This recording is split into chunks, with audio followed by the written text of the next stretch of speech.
Today on Investigate TV Plus Weekend, a whistleblower says some military hospitals are doing so few complex surgeries, patients could be at risk. And you've seen cases, even if you didn't participate in them, where patients died as a result of misconduct or problems with providers? Yes. How do you react to that when it happens? Disbelief at first, shock, surprise. Plus, he survived the war, but now he's running out of time, fighting to prove what made him sick. So you're fighting against a clock. Yeah. And you don't know how much time is left in that clock. That's right. Investigate TV Plus Weekend starts right now. Hello and welcome to Investigate TV Plus Weekend. I'm Lee Zurich. If you need surgery, how often the hospital has performed the procedure could impact the result. Yet patients across the country are often kept in the dark about this critical number, even at military facilities funded by your tax dollars. With the help of a whistleblower, our Joce Sterman began digging into the issue, discovering many of the hospitals that service members trust are hardly doing some high-stakes surgeries. Because there's a number of things that I've encountered in the military that haunt me. It's not war stories from the battlefields of Afghanistan or nightmares about fallen soldiers in Iraq. The haunting images that keep this veteran up at night come from what he witnessed somewhere unexpected: military hospitals right here at home. But once you get into the system and you see behind the curtain, I think it's a much more jolting reality. A reality this Ivy League-educated surgeon has lived with for 2 decades, working at half a dozen of the military's most prestigious hospitals, including Walter Reed in Maryland and Balboa Naval Hospital in California. We're concealing his identity because he's still considered active duty. And you've seen cases, even if you didn't participate in them, where patients died as a result of misconduct or problems with providers? Yes. How do you react to that when it happens? Disbelief at first, shock, surprise. But after seeing dangerous shortcomings in military medicine become routine during his career, he says he tried speaking out. I have written letters. I have gone through the formal channels, and it's achieved absolutely nothing. So he turned to us. For nearly 2 years, this whistleblower has provided information as our national investigative team reported on military malpractice and the lack of transparency that allows problem medical providers to remain in the shadows, protected in a system run by the Defense Health Agency, which oversees health care for service members. In a report last year, we used confidential medical records he supplied to show how the military evaluates the potential for discipline or liability when service members or their families are harmed at the hands of military providers. Those records show mistakes, misjudgments, even missing equipment that contributed to death and serious injuries. But military families never see these records. They're left in the dark about what causes the tragedies that change their lives and whether the medical providers involved are punished. I would say well over 95% of the scenarios where harm has been done, it never sees the sunlight. It stays contained. But our source is now putting it out there, exposing problems he says only people inside the military's insulated system can know. They achieve levels of absurdity, the things that happen in these military health centers for lack of attention, lack of funding, lack of highly skilled personnel, high turnover rate, lack of equipment, lack of adequate training, lack of adequate volume. That last one, volume, our source says, is one of the military's biggest problems. It's an issue that puts patients nationwide at serious risk because research shows higher volume is tied to better surgical outcomes. So in order to perform at a really high level, particularly in the surgical world, it's about volume, how many times you repeatedly do a certain case. And it's not even just about the surgeon who has the volume, it's about that surgeon's team. That is part of providing excellent care. But our investigation discovered most military treatment facilities are inexperienced when it comes to major surgeries with massive stakes. The military doesn't directly release information about volume, but we found it does voluntarily report some information to a nonprofit called Leapfrog. that collects and reports hospital data we analyzed. We verify it at Leapfrog, but we're getting it from them. They're already making it public, and I think that's to their credit. I think they need to do even more, but they've already shown enormous leadership, and their level of effort around transparency exceeds what we've seen in many, many civilian hospitals. By pulling back the curtain, they're exposing something stunning. We found not a single hospital, none of the dozens of military facilities included in Leapfrog's data for the last 2 years, hit the established minimum volume standard for 7 of the 10 complex surgeries measured by Leapfrog and other recognized experts. We're talking about everything from certain open heart surgeries to lung and pancreas procedures often used in cancer treatment.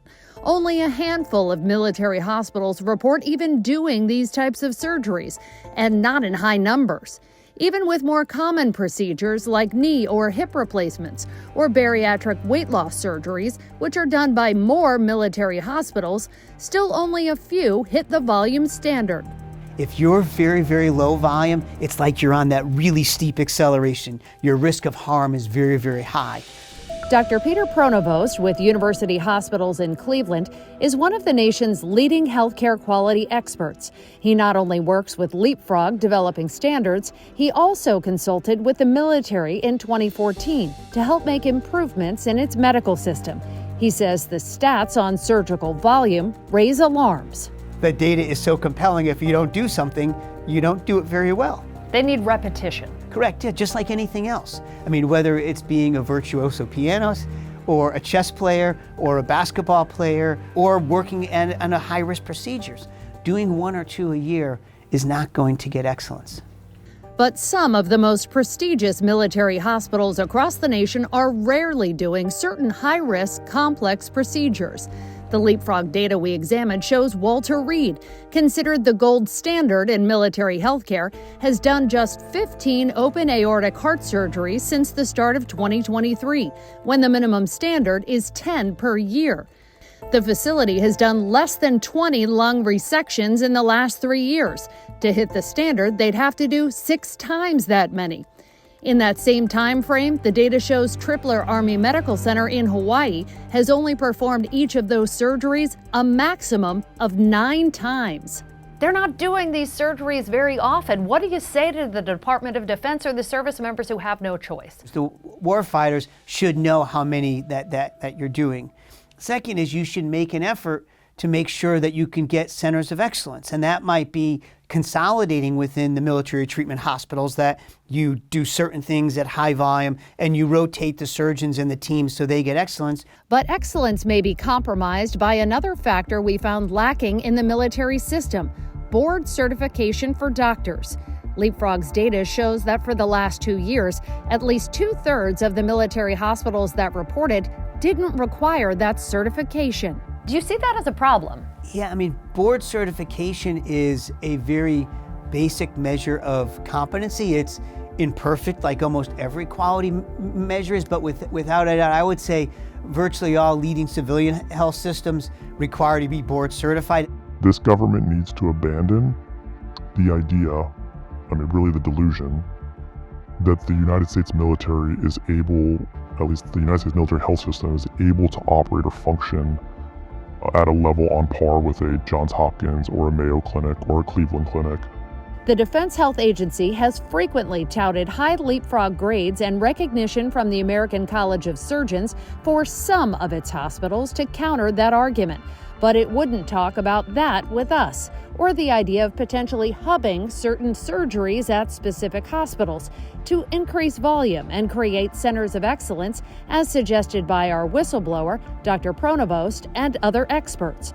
We repeatedly contacted the DHA starting more than 2 months ago, as well as 5 specific military hospitals, and even the Secretary of Defense himself. None would do interviews or answer questions sent by our team. Why should we keep fighting for information when the military gives us so little? I mean, I think, the good fight is never done, and I think what you guys are doing is a good thing, and I think you should keep pushing on it. And one of the greatest lessons that the military ever taught me is don't ever accept defeat. So I think you're on a righteous path, and I think it's meritorious, and I think you should continue. The DHA and the individual hospitals referenced the government shutdown as the reason for not responding to our team's questions. We did ask what strategies they use to ensure military surgeons get additional experience and whether doctors are contracted out to civilian hospitals where service members may be referred if certain military facilities can't meet their needs. But we still haven't heard from them. I also have hypertension and tinnitus, and I had skin cancer across my forehead, type 2 diabetes, and prostate cancer. Coming up, a long list of illnesses and one veteran who believes Agent Orange is to blame. We investigate why some Vietnam veterans are compensated for their exposure, while others are left to fight alone.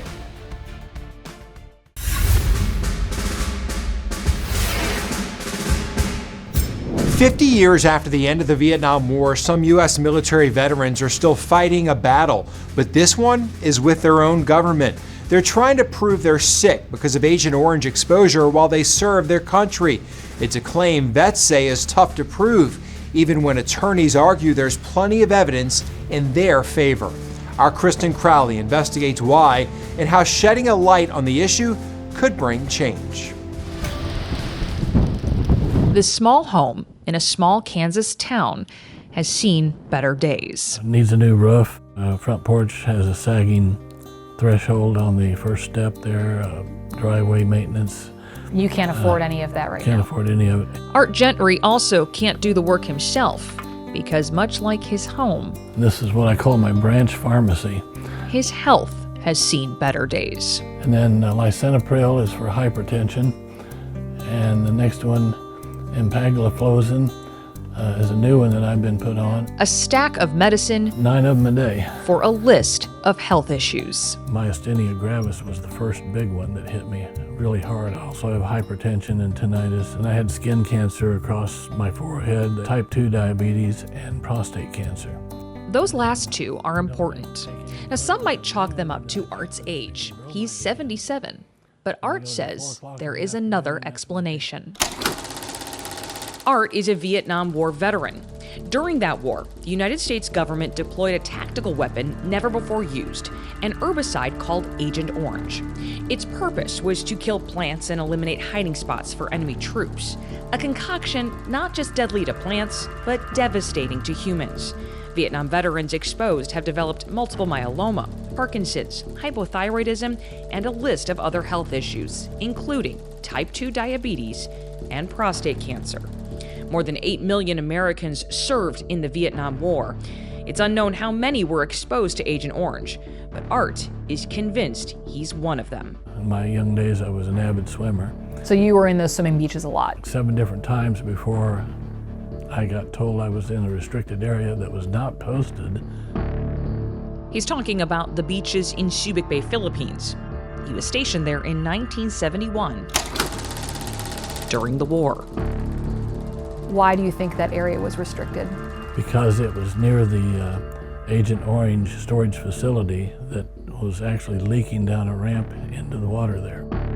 Veterans are entitled to special benefits, in addition to their regular VA benefits, if they have an illness connected to Agent Orange exposure during their service. For Art, Diabetes and weight control. those benefits could be thousands of dollars a month, money that could help fix his crumbling home and support him as he gets sicker. Baby aspirin once a day. So he filed a claim with the VA, and he got denied. Simply because they said, well, I was not in an Agent Orange hotspot. The term the government uses is a presumptive exposure location. In order for veterans to get those benefits, they have to have served in these specific areas, including Vietnam and parts of Thailand, where the government acknowledges Agent Orange was used or stored. Subic Bay, Philippines is not on the list. Art knew that, but he was certain he'd qualify anyway because of this. A case involving 2 Marines, also not in a presumptive exposure location, who said they were exposed to Agent Orange. The VA granted their benefits. The location the Marines say they were exposed? Subic Bay. We reached out to the U.S. Department of Veterans Affairs about this. They did not grant an on-camera interview, but told us Agent Orange was not used, transported, stored, or tested in Subic Bay. We sifted through the Department of Veterans Affairs online database that shows veterans filing claims saying they have cancers, skin conditions, diabetes that they attribute to Agent Orange exposure. We found more than 500 claims where they all served in Subic Bay. As we dug deeper into the numbers, it was clear most of these veterans aren't getting approved for benefits. How is that not enough for the government to say, maybe we need to take a look at this area? It should be enough. Dan Curry is an attorney who handles veteran disability compensation claims. Was Agent Orange used or present in more areas than the federal government will admit? Yes, certainly. And there's a lot of veterans that will say, they're just going to make me wait and fight and wait and fight until I'm dead. And then they don't have to pay me. How long have you been fighting to get your benefits? Since 2019. So you're fighting against a clock. Yeah, And you don't know how much time is left in that clock. that's right. A veteran's fight in a battle he has no idea if he'll win. Our team asked the VA why it granted those benefits to the two Marines, but not hundreds of others of veterans who served in the same area. It responded, VA evaluates claims on a case-by-case basis to determine whether service connection can be established for a veteran, and we're always trying to get to yes. Up next, a measles outbreak that moved with devastating speed, and a mother's warning in its aftermath.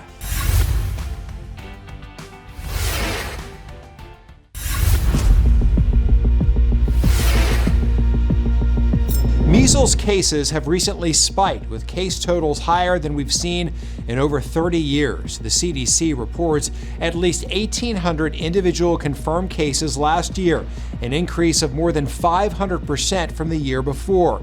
And most of those cases are linked to a series of 46 outbreaks. Our Andy Perotti traveled to the remote island of Samoa to understand what happened during a recent outbreak there. Ladies and gentlemen, from the flight deck, should be airborne momentarily. We're on our way. Halfway around the world to investigate a deadly outbreak on a remote tropical island in the Pacific. A story made possible with support from the Pulitzer Center. Here we are. To understand what the United States can learn from mistakes of the past.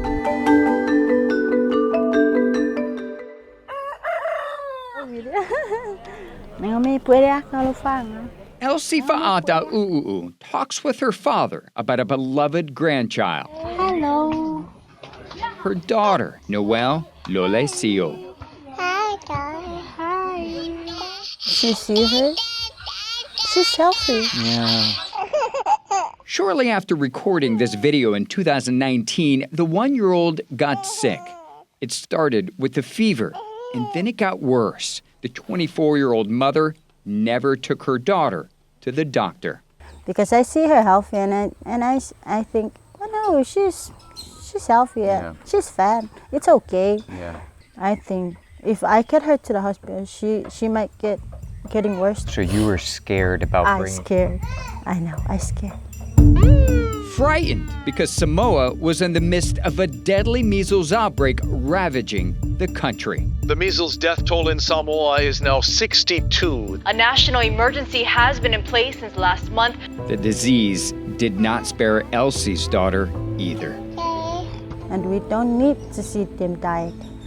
That's what I see to my daughter, and it's broke my heart. It's broke me to a million pieces because she's my first child.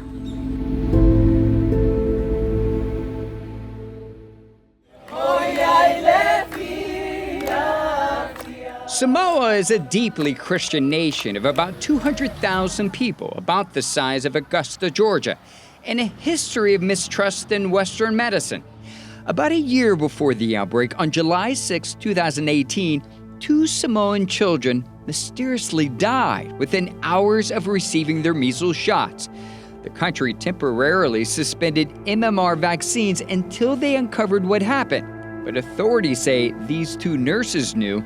They administered the vaccine with a deadly mix of expired muscle relaxant. Both were sent to prison. Vaccine rates were already low, but the infants' deaths made it worse, says Dr. Robert Thompson, Deputy Director General of Samoa's Public Health Services. Well, it really shook the trust of the people of the system. About a year later, Samoa got its first confirmed case of the measles on September 30th, 2019. In 53 days, cases jumped to 1,600. By January, more than 5,000. By the time medical teams finished its mass vaccination campaign ending the outbreak, 83 people had died. The majority of them children. So please, just begging every parents in America, please get your child to get vaccinated.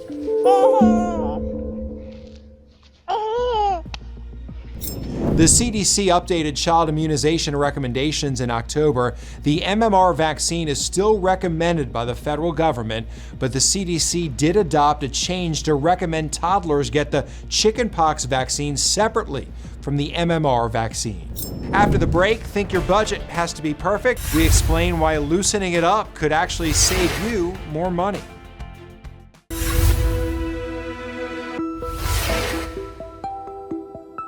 A lot of experts say you should build a budget, but the real secret might be how flexible you are with it.